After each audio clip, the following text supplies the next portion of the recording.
Good day, everybody. I'm Dr. Neda Amani, and welcome to the Dr. Ned Show.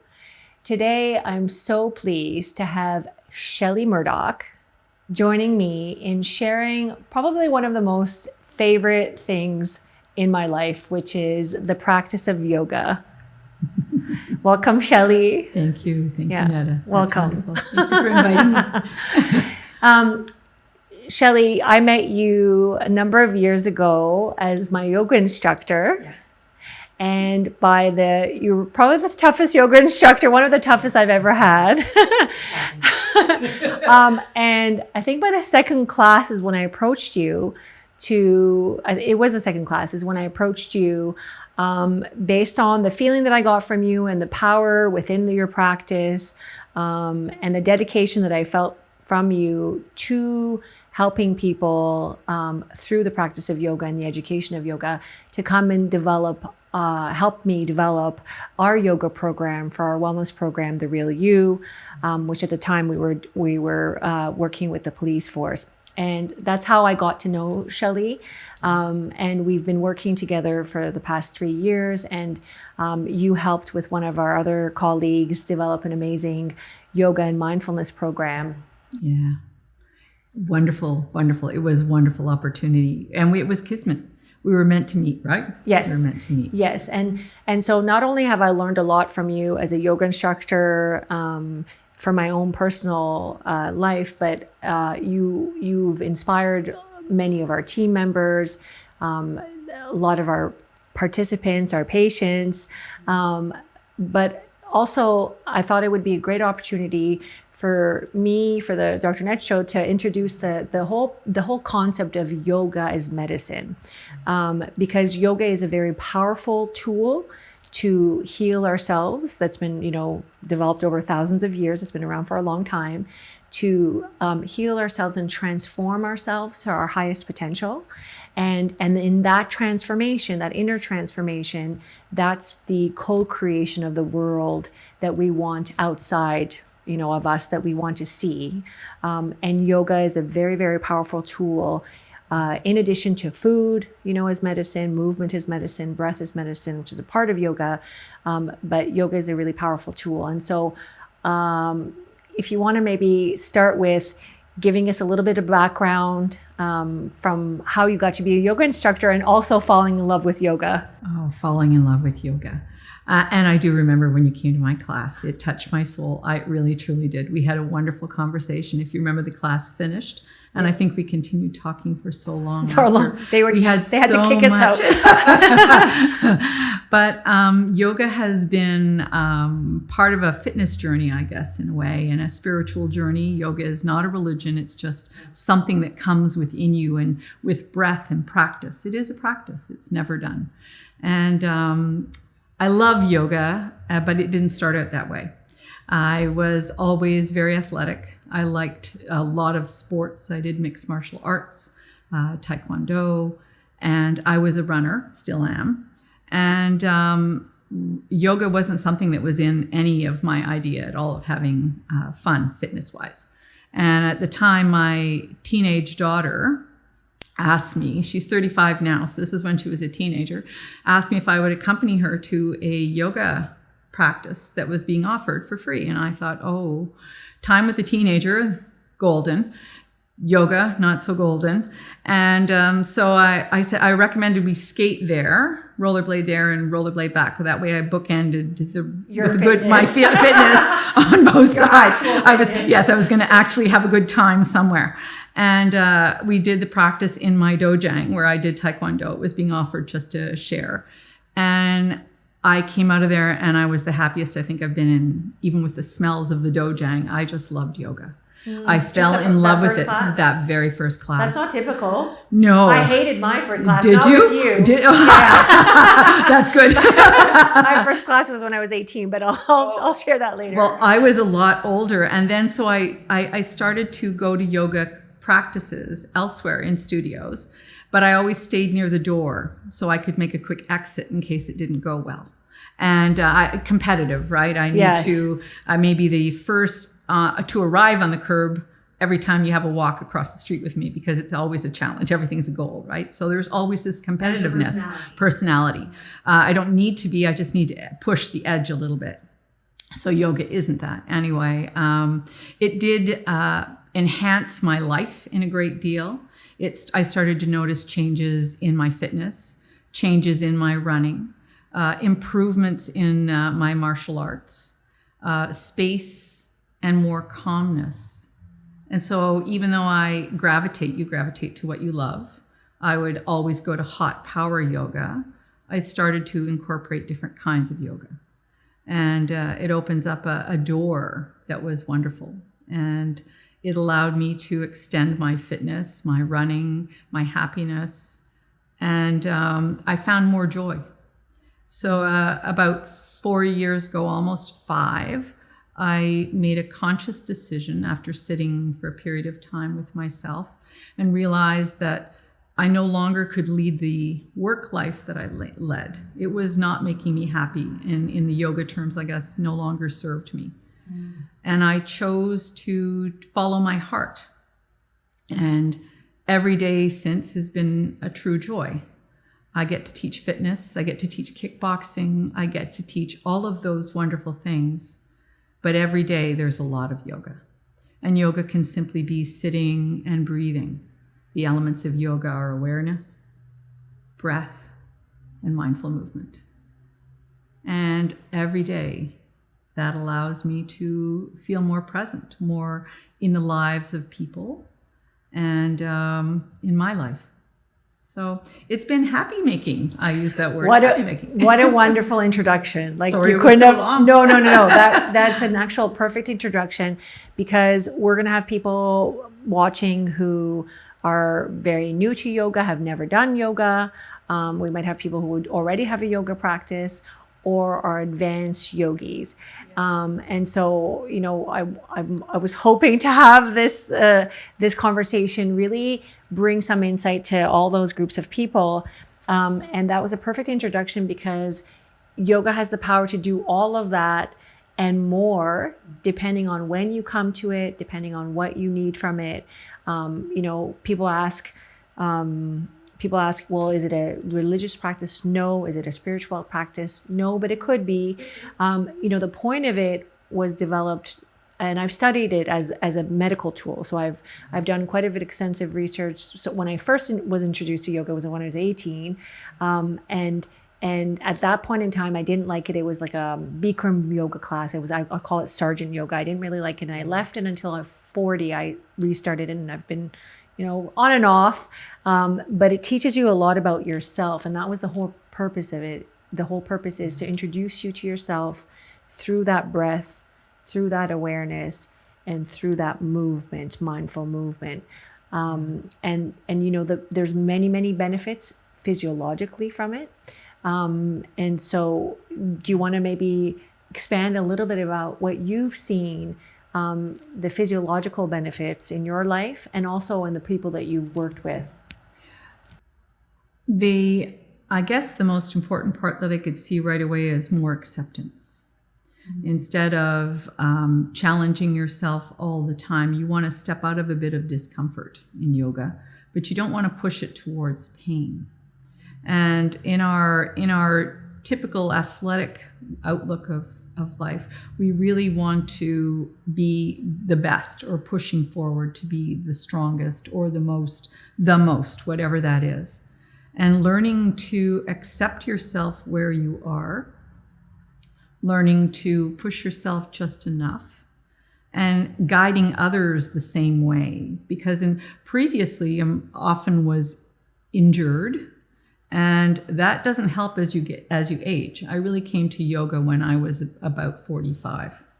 And so can we pause on that?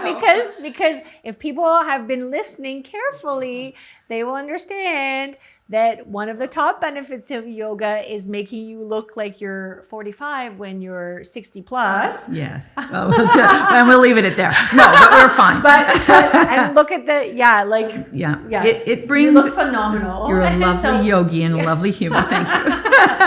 But it does allow you to find a little more softness in your life, to be less judgmental. And if you're a little less judgmental towards yourself and a little more accepting, you can be more open to other things, more space.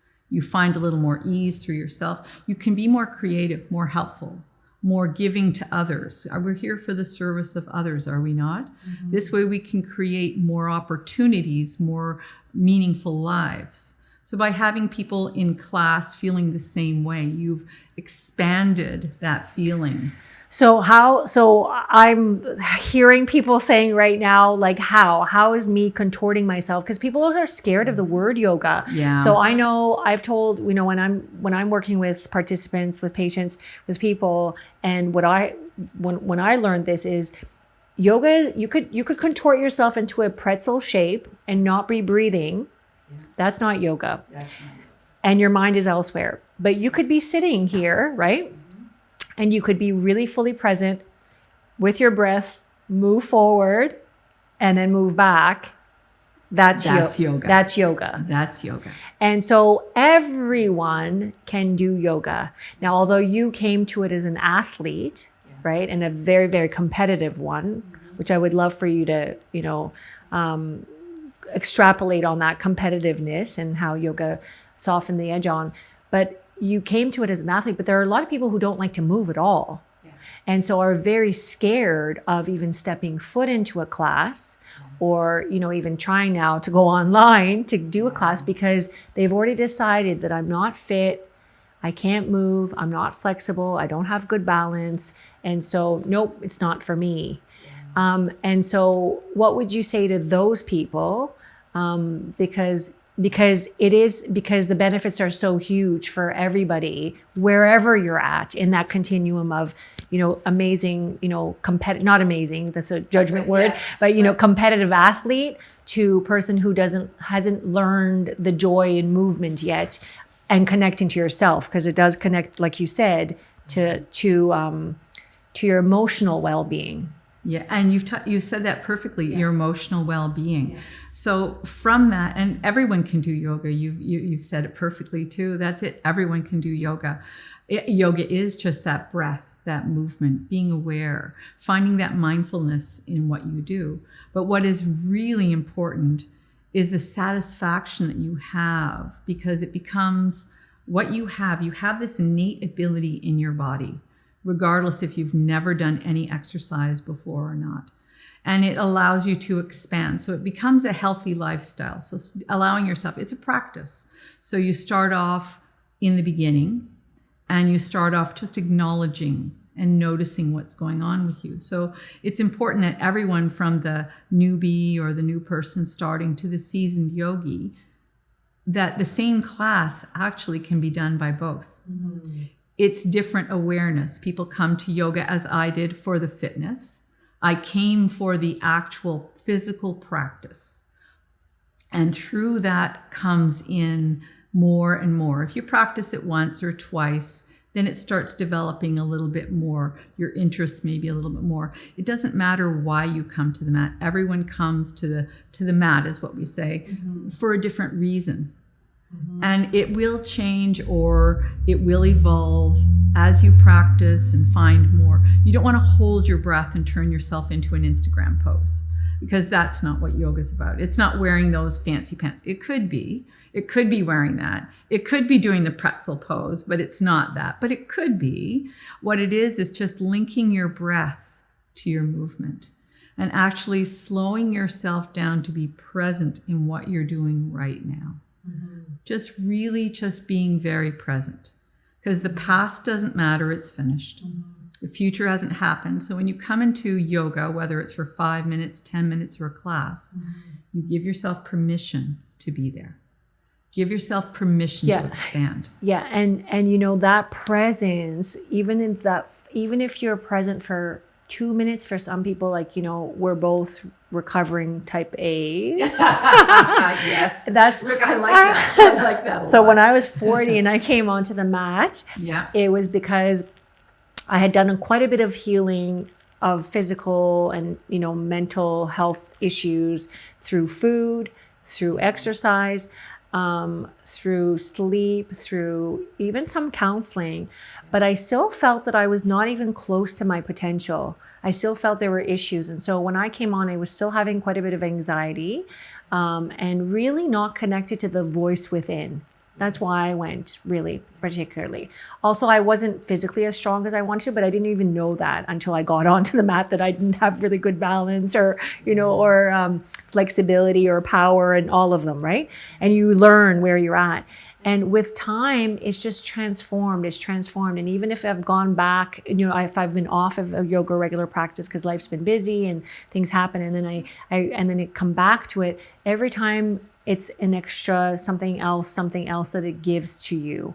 And you notice that the changes that happen is really whatever's happening on the mat is then going to be taken to off the mat in your everyday life. So when I came to it, I had a really hard time not being in this busy thinking mode, planning, preparing for the future on all these things, and really being fully present. And so those 5 minutes on the mat allowed me to be able to do 5 minutes outside because it was a break. Yes. And then expands as you expand further and further. That time in the outside world also expands. Because you spend the less time later on with that busy mind. So that ruminating that we all tend to do, it allows it to be pushed away and you're focusing on what's happening. That's wonderful. I came to it from the same reason, for the physical, to benefit something else. And what it did was it allows suppleness in my body, gentleness, some ease. Whereas before, for example, I sparred all the time. Sometimes on Saturdays, we'd be sparring for almost the entire day. So can you explain what sparring is? Yes, fighting in Taekwondo. Okay. So we would, and because I was on a national team for Canada, I was sparring with women who were younger, and they, of course, can recover a lot faster. So I need to be efficient and fast and finish my opponent really quickly. Doing a lot of patterns. Finish my opponent. So that would be the type A coming out. Sorry about that. Yes, okay. It slides out every now and then. Slides out. That's an interesting word to use. In a very nice way. Very done. But it was a different mindset. Yes. And running the same thing. And I remember a doctor one time saying, "Who doesn't know when to stop when it hurts?" That wasn't part of mine nor many people's understanding. Yeah. And that when I was referring to before about finding those poses, it's being able to find the poses with the grace and the slow breath, being very present where you are, not pushing past, just pushing to an edge of something, an edge of where you can challenge yourself enough, but stay present in the moment.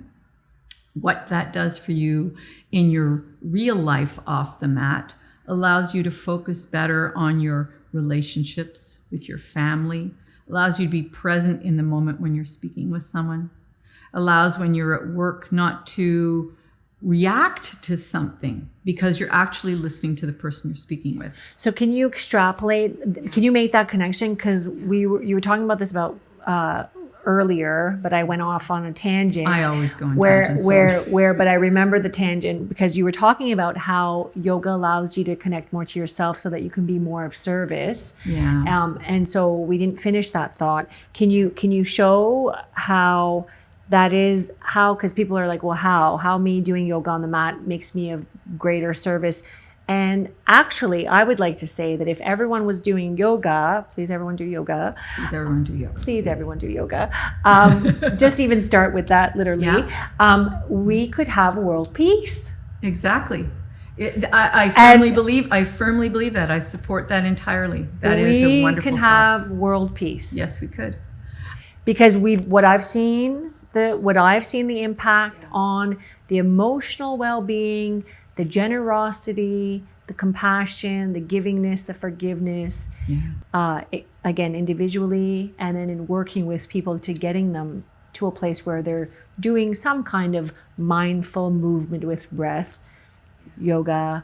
It could be Tai Chi, but could be Tai Chi. Yoga has a huge effect on the neuroendocrine system, so the glands and your parasympathetic nervous system, which is the more relaxation state. It really just transforms us to to the peaceful, loving, present, equanimous. Yes. Right? Equanimity. Yeah. So meaning like my your favorite state, word. Yeah. My favorite word. People that is our potential. And so that's what the world is made up of, all of us people individually. So how can you make that connection with maybe something from your own life as an example, or other people, or both? Yeah, well, that's spiraling because the world is so noisy. We're almost frenetic all the time, and that's what you're saying, and that we are in this really all the time fight or flight stage. So trying to find that, I guess, that homeostasis and trying to get us back to rest and digest. So I love physical activity. Who doesn't? But many people. I work with them. Yes, I know this. Actually, Shelley, many people. Actually, most people. Yeah. And that's okay. But the thing is, we still have the noise of all the life around us. So it causes us to be impacted inside. We're taking in negative emotions all the time. Mm-hmm. So that negative emotions makes us more stressful, and more stressful does not affect well in our lives, to the people we live with, to the people that we work with, to the people maybe we volunteer with. And that just, if we look at negative energy coming in, and those negative sounds, and all the horrible news, and the sadness and the clenching that we feel, then on the other side, if we bring in a lot of joy or a lot of positivity, doesn't mean it's false positivity, but bringing in positivity, bringing in good messages, can we not create that happiness inside? Right? The same emotions by building that inside. If we can use our bodies as a tool and expand that for ourselves to be more at ease, in French, à l'aise, more comfortable, that we are more comfortable with ourselves, we're more open to ideas, more open to positive conversation, less reactive to people, less reactive to things, that we can take a moment and step back to hear the positiveness coming from other people, or what they're saying, without being reactionary. So by allowing that, if you can have a room full of people, that room, when you're community in yoga, you're doing your practice alone on the mat, but you're doing it with others in a sense of safe space, and you're creating this environment of good feeling. It also makes you want to open up, and you become more open in your heart because you're feeling a lot more positive in your life. Once I started doing yoga more and started saying yes, and stopped with the pulling back for reasons, the deeper my yoga went, the more I was opening up my heart to other things. The more things were easy. I didn't resist them. If things didn't go well, there was no attachment to something because I didn't particularly own something. How I know exactly, because I've experienced this, and that's why I'm in love with yoga and what it's done to my life. But can you explain to me how you experienced this transformation? How did you go from that type A, competitive, go push, you had to be the best in everything, very self-critical. How did you go from that? How did it look like in the day, or in the posture, or in the class? How did that look like? Well, at one point you hit a wall, and it's like I'm hurt a lot. Why am I hurt so much physically? And I'm reacting to things emotionally. Most of us are very emotional beings. We're human in our reactions, and it wasn't very constructive. And sometimes, I'd be out running, and it would feed my soul a little bit, but very short. And then I would be empty. And there's had to be something more than what I was reaching for. So the physicality wasn't enough. But then by reasoning to myself that maybe pushing this hard wasn't ideal. Maybe that wasn't the goal. Maybe the goal was something a little more supple. And it allowed me to be more playful with life, and a little more joyful. Joy makes a huge difference in your life. Joy makes a huge difference. When I think of my grandkids and I'm teaching them things, and Nana, look at me doing a tree pose. Just that joy, that feeling is what I feel on the mat. That feeling in my heart that I want everyone to have that ability to be a little more soft in their lives, to be more receptive to be others. that allows creativity in you as an individual, and it can reverberate out if you do it as a community. We can build, we can be more creative as a group of people and work together, as opposed to what we are doing right now. No one's listening. There's not enough blending and bringing our positive feelings together. And I'm not referring to, a false positivity. I'm referring to that pure joy that comes in. Just vibrating to get that way. Yeah. Instead of the vibrating of the frenetic. Yeah, dissonance. Yeah, let's bring it exactly. Yeah. And finding that, so it doesn't mean, yoga doesn't mean that there is no noise in the world. No. It doesn't mean that there's no trouble. It doesn't mean that there's not going to be hard work. It doesn't mean, what it means is that you can hear and be with all that, but remain calm in your heart, calm in your mind.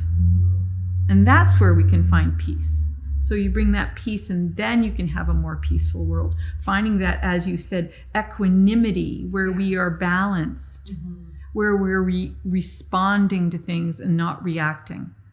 And given my background where I do, I remember saying one time to some of my staff, and I had mentioned something about the first time I meet someone, I think of how I'm going to take them down.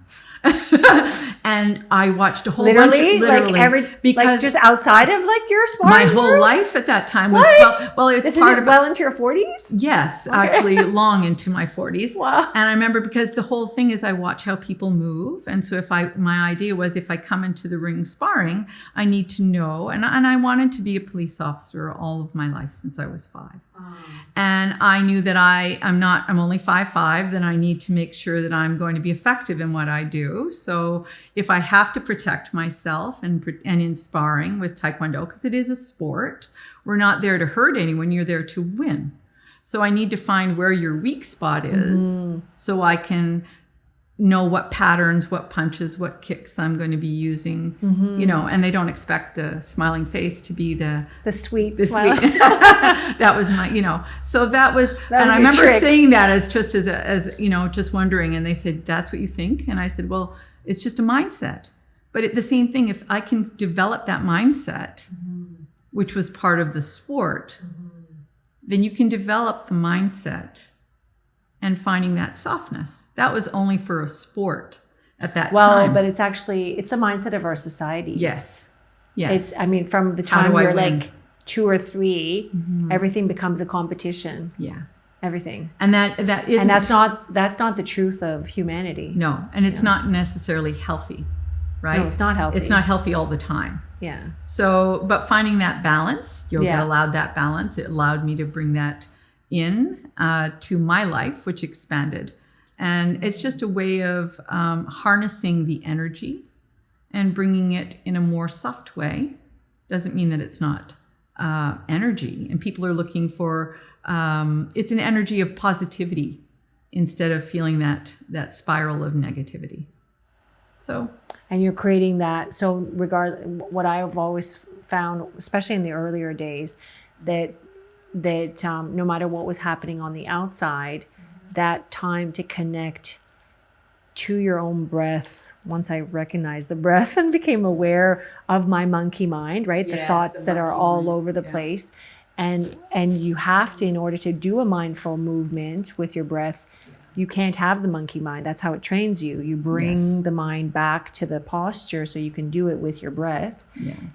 Again, no matter how simple the simpler actually the posture, the better at the beginning. You're because you're really training your mind to be fully present with even a simple movement, so that you're conscious of everything you're doing. Yes. You're not doing anything, right? So if I'm moving my hands, I'm doing this consciously. I'm not doing anything. And then with time, it teaches you, I'm sitting, for example, with too much pressure on this side, or my posture's off, or it makes you aware of everything, so that you're going through your life very fully present and conscious, rather than disconnected from yourself. And when we're disconnected from ourselves, we're obviously disconnected from others. Well, precisely. And that's, I think that's how, if we were to technically say it, would you say that that's how it makes you a more considerate, thoughtful, less reactive individual, because it connects you to yourself and the peace and joy you can have in this moment with nothing changing on the outside. Precisely. So now you're changed, right? Because you're in that peaceful state that is our nature, our true nature. The Buddhists call it our true nature. And then that is then your new lens that you're seeing and experiencing everything around the world outside of you. Yes. And so now, instead of being caught up in the hurricane or the chaos, and therefore contributing more to the chaos, you now become a detached observer, Yes.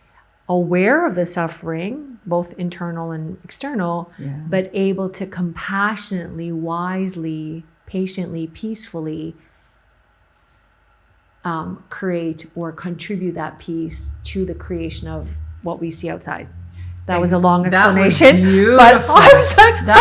That was beautiful. But that's essentially, you have just said that ever so beautifully.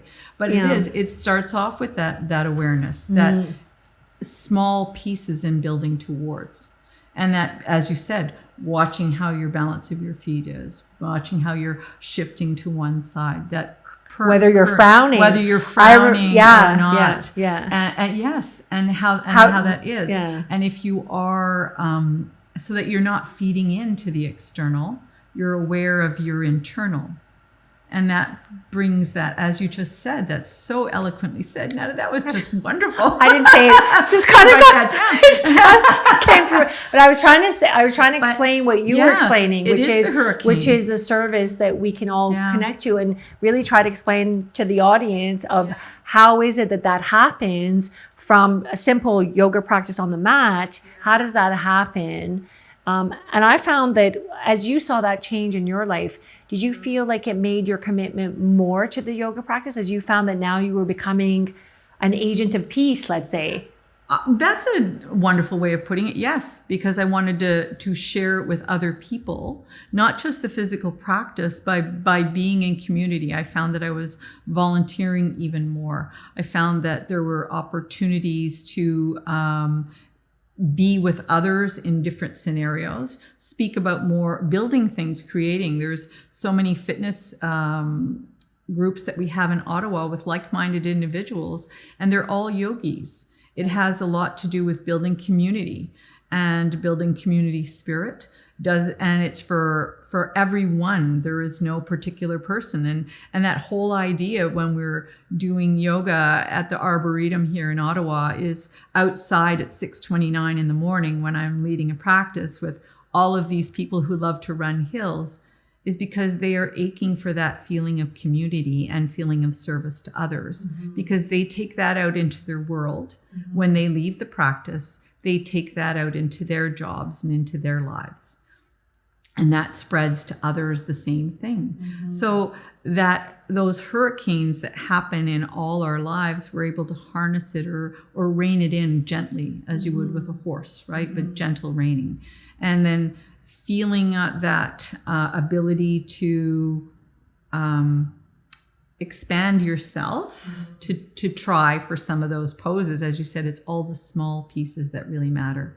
When we say little things don't matter, some of those little things do matter. Pay attention to those. And then the rest sort of falls into place. And I watched over years of how yoga became more and more a part of my life. And I watched how it felt like a heart was like blooming of a flower. And so I watched that with others, the same thing. Watching is important. Dr. Osler, watch before you do something, observe.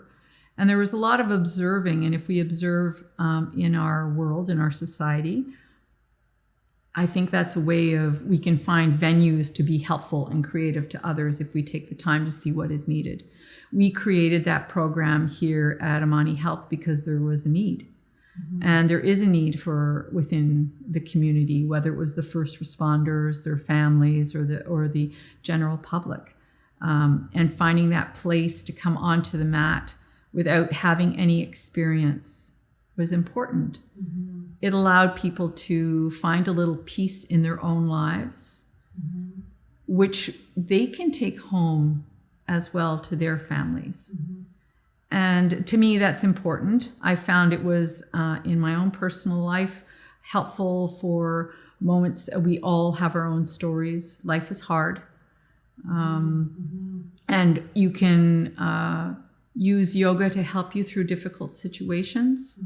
It doesn't change the outer world, but it changes how you can respond to it. And by changing the inner world. And the inner world. So when you, but and then the key is that when we change the inner world, then we change. Now we can change the outer world. Each one of us has that power to change the. We have that power within us. And yes. You're right. Yeah. Yeah. I was going to ask you something.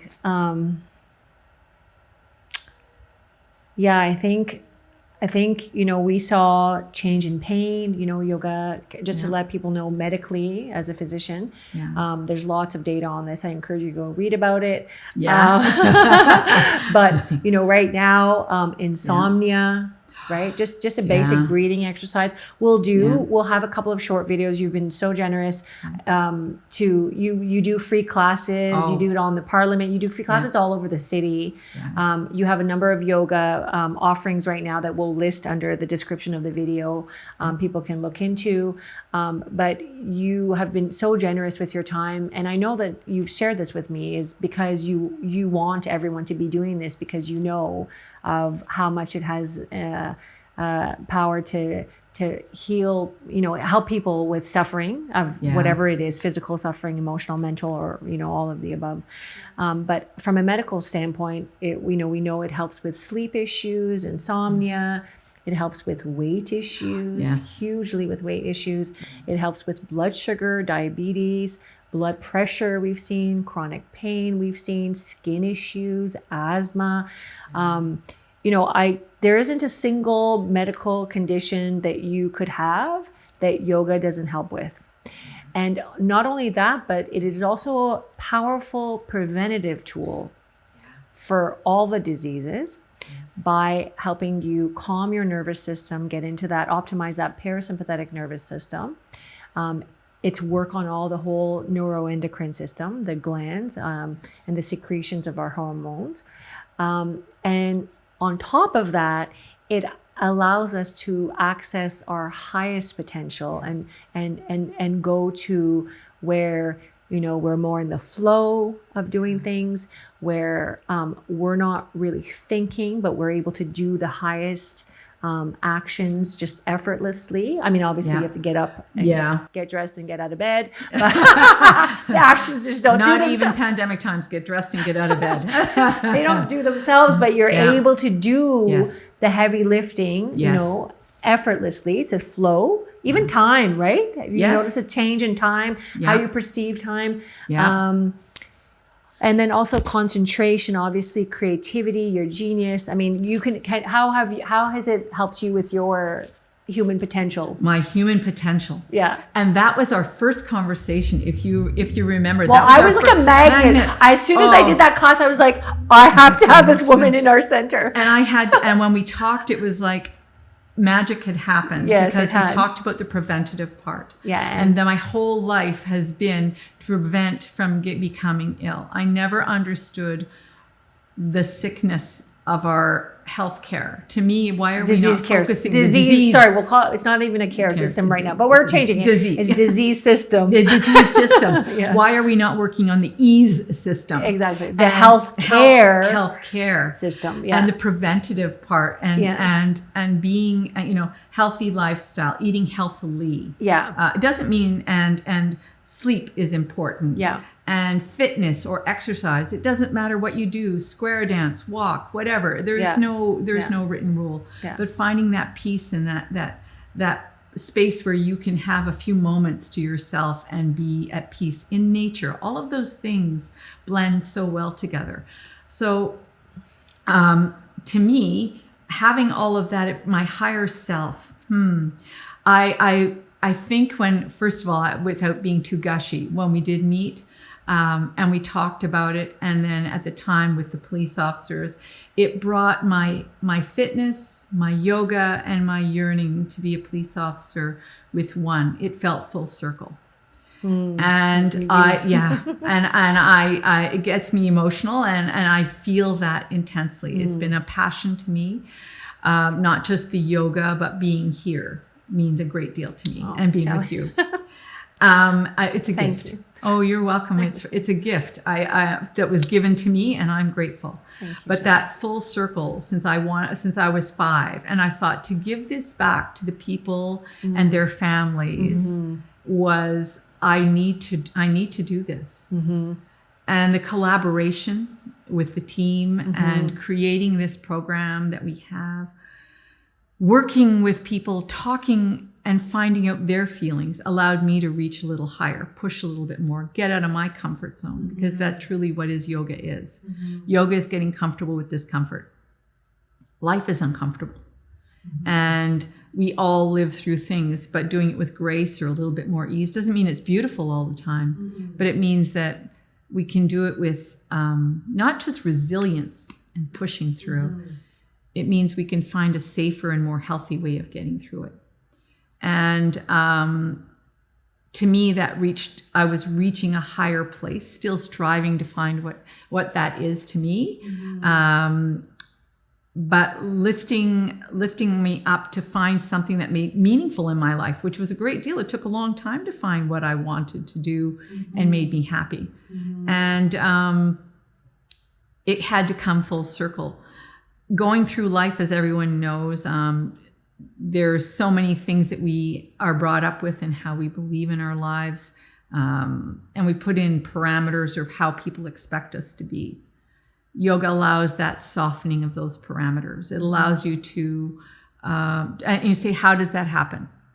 Softening of the parameters, meaning we've been told this is what you are, this is how you behave, this is the kind of life we live, very quiet family. I'll use myself as that piece. But then that's not the reality of life. And a lot of people hold a lot in. And we need to, or I needed to, and I think that there's an opportunity to spread past some of those restrictions that we are brought up with. Not done out of any harm or anything, but allow you to deal with things in a more healthy way. And yoga allowed that by just being present and sitting with feelings and sitting with moments that of discomfort and maintaining that calmness, that breath that we teach in yoga class.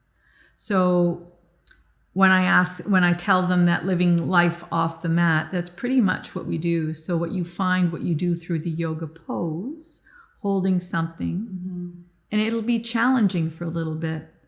But if it's too challenging, take it down a little. But always keep that smooth, even breath where you're focused on what you're doing.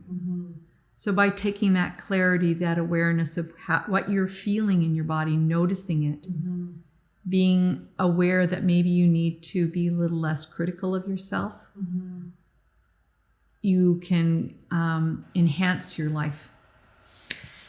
Yeah, and there's so much, as you're saying, like we could speak for hours, because there's been so much written about it, and every little nuance of the different, people might have questions. Well, what kind of yoga and what kind? There's so many kinds, and we'll hopefully do more videos. I think more engagements around how people can get started. There are great teachers online. Oh my, yoga with Adrienne is phenomenal. She's a joy. She's a joy. Gem, if you can check her out free. There's so much there. But I think that the tension, just even becoming aware of tension in your physicality, that was a big light off for me, because we don't learn any of this in med school. No. We don't learn anything about health and well-being really in med school, just disease and pathology. So just for me, it was just like, I mean, that's the truth. So just the tension in the muscles in the body, and how that is translated in tension in the mind, and resistance in the emotions, right? And so it's that balance between let me first notice what's going on. Let me ease the tension, because, relaxation equals power. Yes. But now that the muscles is relaxed and you're less tense in the mind, now you can actually strengthen the body, the muscle, and therefore the emotions in the mind, and that power. And that's like, this is how you become like, I would say a diamond, really, in terms of strength, physically, emotionally, mentally, spiritually. And it can do that for you. And that's where you have, the stories of the yogis being able to do these amazing feats of controlling their heart rate and reducing their blood pressure and holding their breath for, too many minutes to count. because that's the strength. That's them developing that over time. Yeah. And we had a conversation just recently, someone saying they started power yoga. And for that reason, that same purpose, that's wonderful. Start where you are. And then remember to incorporate that, as you said, that range of motion. Take in a yin class.